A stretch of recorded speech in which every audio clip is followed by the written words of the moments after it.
Biblical literalism is just an early form of fandom. That reminder that these people behind the games are human beings and can be emotionally moved by the same experience that they get to share with you.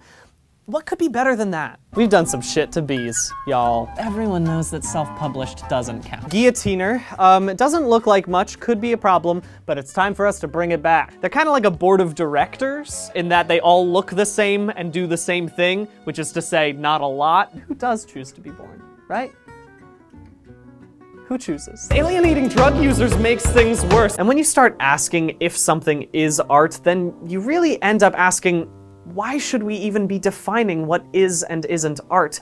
And the only thing worse than the discourse about our game's art is the discourse about the discourse of our game's art. Guerrilla marketing. The only reason there are so many gaffes in E3 presentations is to make you share the gaffes. I ask myself, is there an analogous military that is somewhat bloated, often antagonistic, and seems to be the only thing that the leadership cares about funding?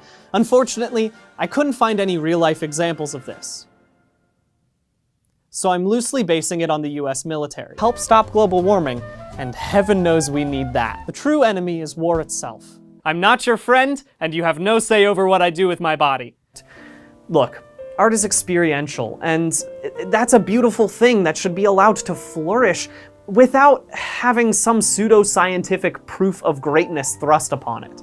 But isn't that what we want as gamers? To be disappointed? Don't lock someone up if they take a hit, Mon-chan. And criminalizing addicts is a really bad plan. Big Pharma is the root of our country's problem with opiate addiction! The best business boss in Dark Souls is the Rotten, because this company is employee-owned. Things you'll never see in an E3 presentation. I got a list of them here. Oh, what's this? It's just a single entry that says a legitimate discussion about how to address the crunch crisis that's prevalent in nearly every game studio.